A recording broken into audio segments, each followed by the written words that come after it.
teman-teman ya. Jangan disangkal. Ini pertama-tama itu diberikan kepada orang Yahudi. Kenapa? Karena ini perjanjian kekal Allah dengan Abraham di PL. Yang ternyata bangsa Israel dipilih, tetapi mereka tidak menggenapinya. Kemudian Tuhan genapi dalam Tuhan Yesus sendiri. Nah, di situ kita harus paham bahwa Tuhan Yesus itu orang Yahudi. Jangan disangkal ya, Bapak Ibu ya, saudara-saudara, teman-teman. Nih, kebiasaan nih. Habis mukanya, enggak deh. Mukanya muda semua kok. Jadi, saya jadi lupa ngomong apa barusan. Jadi, kita harus sadar soal Tuhan Yesus itu orang Yahudi. Dan Tuhan Yesus itu bukan orang bule, teman-teman ya. Kenapa sampai sekarang kekristenan itu dianggap seperti seakan-akan agama barat? Karena berita Injil itu begitu terkontekstualisasi di dunia barat. Injil itu sudah bisa dibilang sudah hampir menyatu dengan budaya barat. Ini luar biasa sebenarnya. Luar biasa sekali. Dan seharusnya memang Injil seperti itu. Jadi blend in dengan budaya yang ada. Bisa dibilang justru misionaris-misionaris dulu, bapak-bapak kita yang ke arah barat itu, mereka sukses besar. Kita sampai udah anggapannya semua orang di pikiran orang-orang dunia khususnya. Negara barat itu negara Kristen. Bahkan budaya-budaya, culture mereka sehari-hari itu sebenarnya firman Tuhan kebanyakannya. Mereka mengenal yang namanya golden rules. Golden rules ada yang tahu teman-teman ya? Lakukan kepada orang apa yang kamu ingin orang lain lakukan kepadamu. Itu udah jadi budaya orang barat, orang Amerika, orang Eropa sana. Mereka lakukan itu gitu. Sebenarnya golden rules itu dari mana? Itu dari Matius itu. Dari khotbah di bukit, betul? Lakukanlah apa kepada orang lain apa yang kau ingin orang lain lakukan kepadamu. Nah, sekarang ini tugas kita itu kita udah mengerti berita Injil ini kita kontekstualisasikan dalam budaya tempat atau daerah yang kita akan injili. Ini tugas kita sekarang. Salah satu contoh kontekstualisasi yang paling bisa dibilang sangat menarik dan sangat ekstrim sebenarnya. Itu kalau teman-teman pernah mendengar yang tadi Arga di Sorong kan, mungkin pernah mendengar tentang ceritanya ya, penginjil Don Richardson kalau nggak salah, Don Richardson yang menginjili, yang melayani suku Sawi di Papua. Betul ya, di Papua ada suku Sawi ya, Arga? Ada suku Sawi di Papua? Nggak tahu ya? Saya juga sebenarnya nggak tahu. Saya taunya di pasar itu ada yang namanya Sawi itu ya. Nah, cuma ini dia dibuktikan sih sebenarnya benar ada rekan-rekan kita juga yang di Papua juga. Nah, katanya di daerah suku Sawi itu mereka tidak pernah melihat yang namanya domba. Jadi nggak ada domba di daerah sana.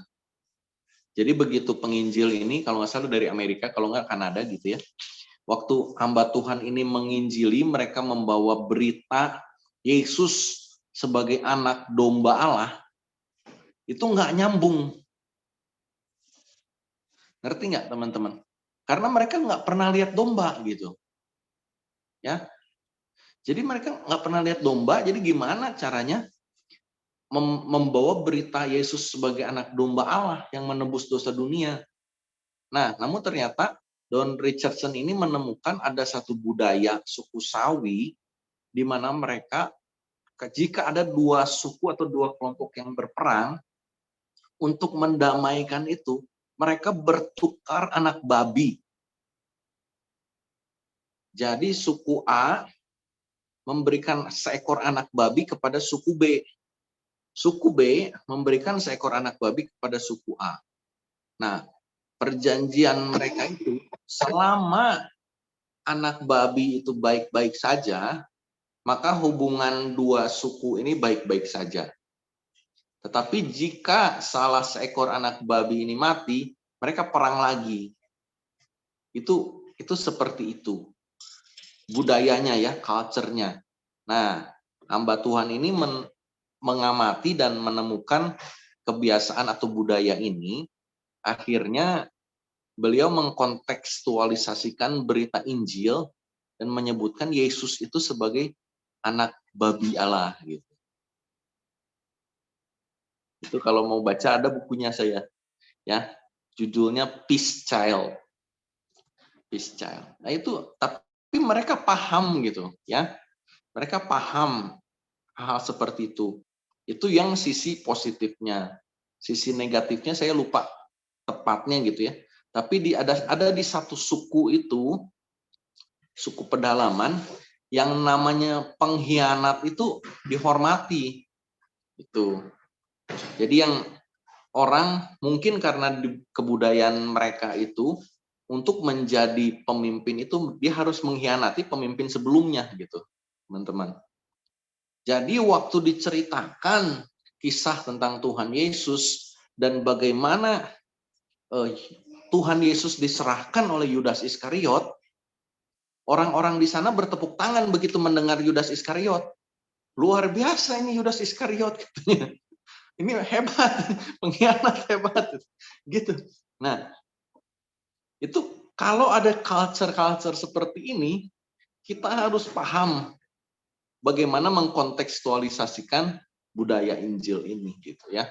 Atau berita Injil, berita Injil ini kita harus kontekstualisasikan supaya intinya itu dipahami oleh masyarakat atau orang-orang yang kita injili ya.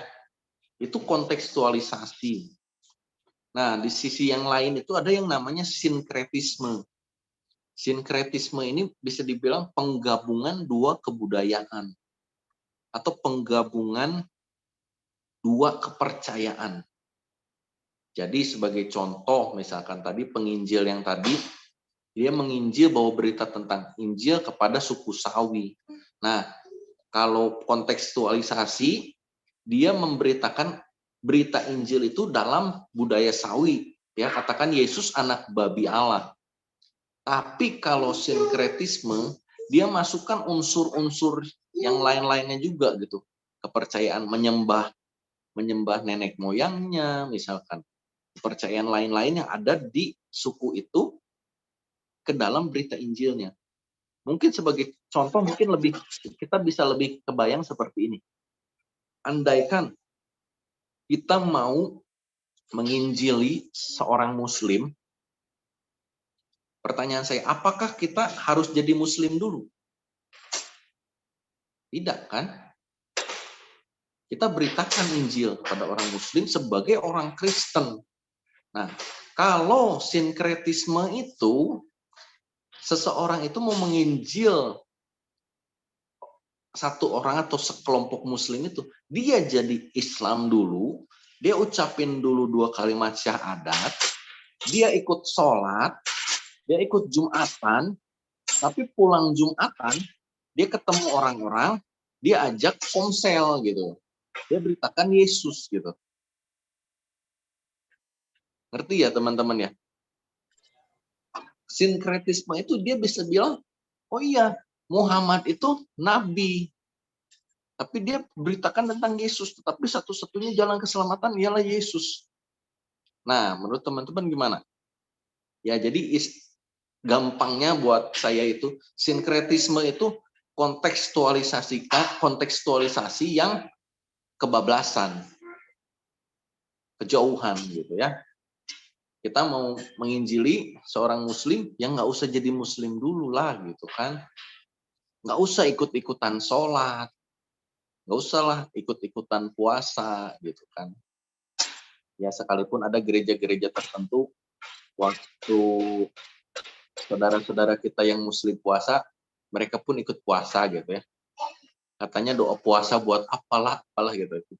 Ya tapi nggak apa-apa sih, nggak apa-apa. Bagus kok puasa itu ya.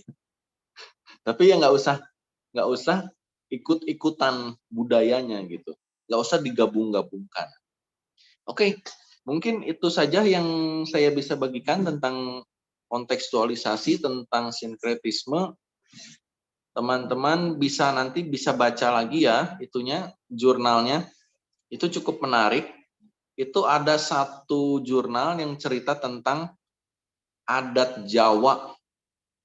Adat Jawa kalau ada orang yang meninggal.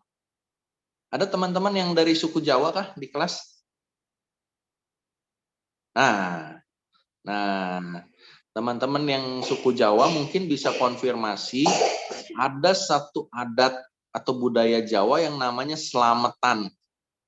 Betul ya? Kalau orang meninggal ya, ada berapa hari,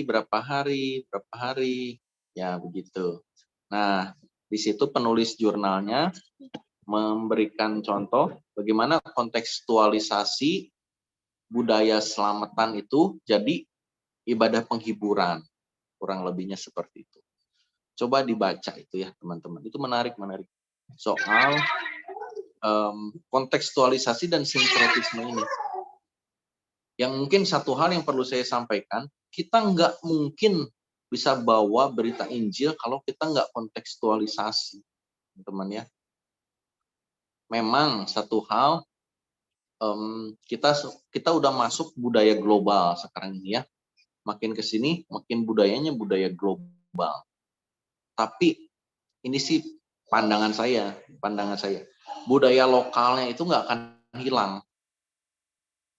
Kita memang nanti jadi satu budaya global melalui internet gitu ya. Tapi budaya lokal itu nggak akan hilang. Oke, itu saja mungkin dari saya. Ada pertanyaan, komentar? Silahkan. Atau ada yang mau komentari soal selamatan dari budaya Jawa yang teman-teman suku Jawa? Silahkan.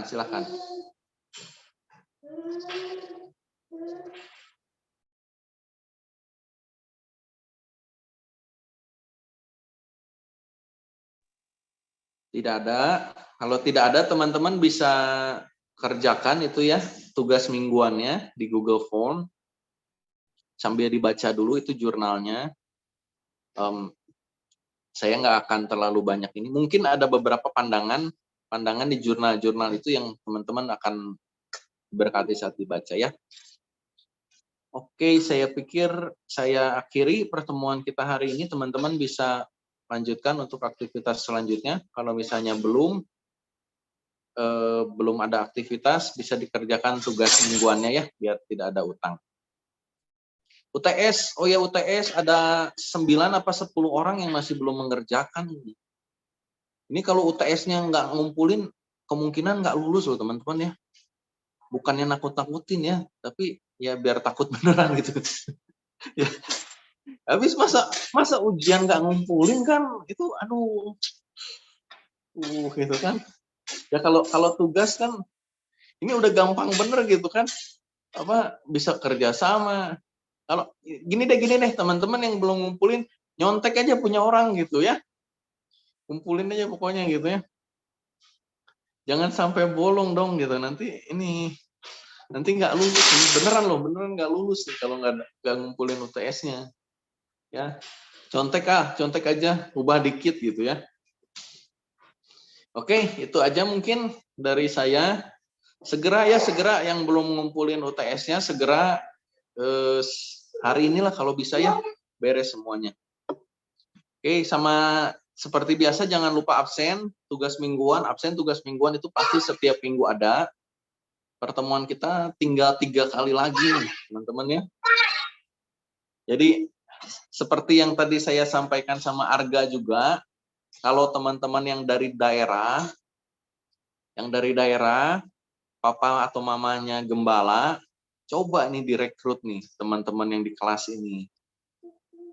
Bilangnya kayak gini, kan lu udah belajar misi gitu kan, masa nggak mau misi gitu kan.